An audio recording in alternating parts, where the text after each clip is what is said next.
have 6 minutes, and the buzzer will go when there's 1 minute to go, and then at the end of your 6 minutes. Thank you. Thank you. My Lord Mayor, councillors, thank you very much for allowing me to come and speak today. As you may know, I'm a former chairman of Fair of Liberal Democrats. I joined the Liberal Party when Joe Griffin was the leader, the old Liberal Party many years ago. I'm a former parliamentary candidate, coming second as Sir Peter Lloyd in 1992, and I've served on both Fair and Borough Council and Hampshire County Council. My day job, though, is investigative journalism, and I've worked for Radio 4, Radio 7, BBC World Service, and others.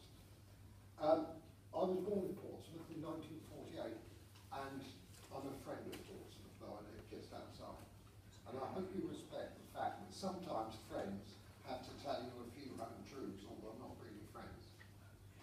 I'm here today to speak in support of E on your order paper, in particular to make reference to a document, and this is part of it, this is 11 pages of it, and it's the Safeguarding of Adults document, which you signed up to with Southampton, Hampshire Police, Hampshire County Council and the NHS in July 2010.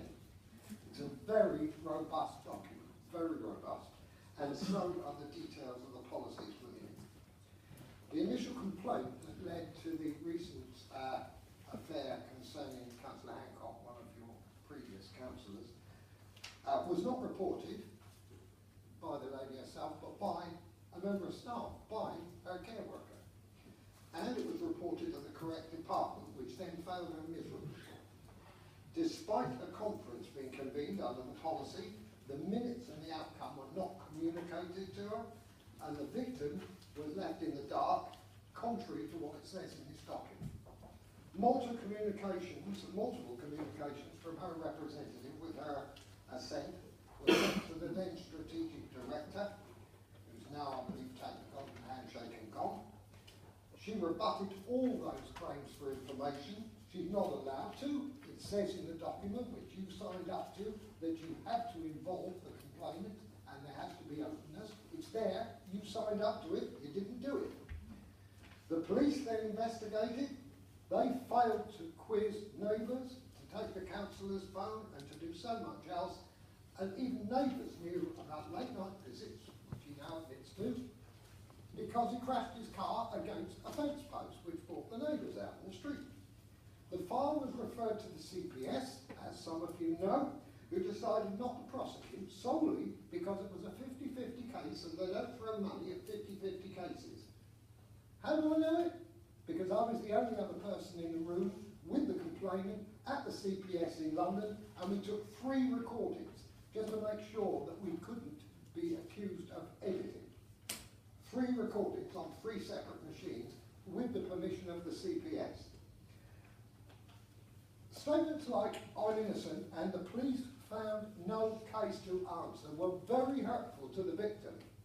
That wasn't the case at all. The CPS said it was a 50-50 case because of no independent evidence, which there might well have been had they bothered to collect it. They signed up to that document too, just like you, Southampton, Hampshire, and everybody, and the NHS.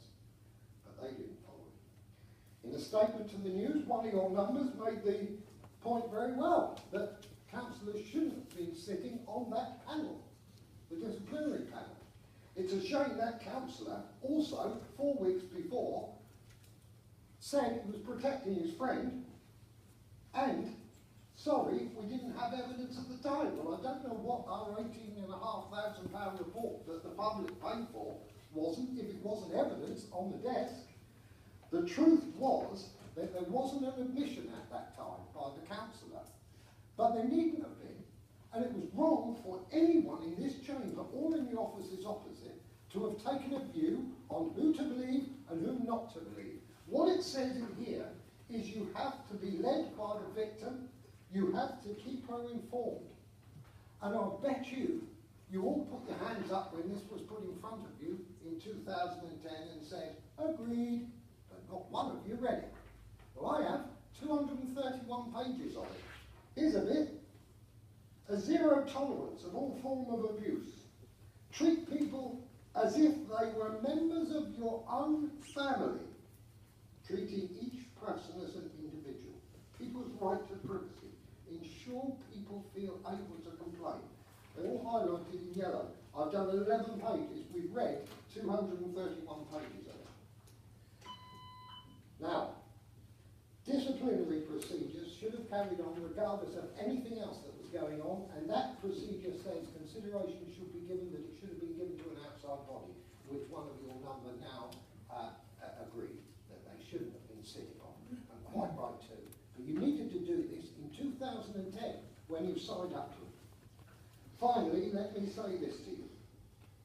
There are a group of journalists like myself, and though I'm semi-retired, it includes Romilly Weeks at ITN, it includes the editor up at Sky, it includes people at The Guardian, and indeed Daniel Fogger, who originally ran the story in the Times, is now working for Panorama, and myself.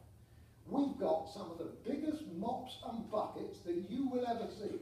And I'll tell you this, members, if you don't clean out this stable, give me about another 6 weeks and I'll clean it out for you. Thank you very much. Yay!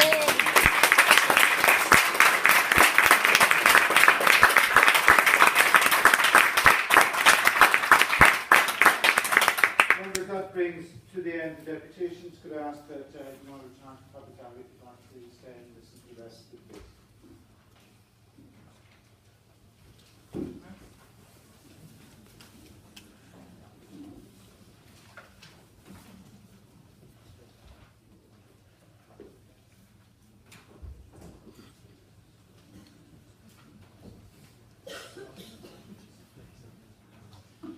Lord Mayor, public questions under Standing Order 25.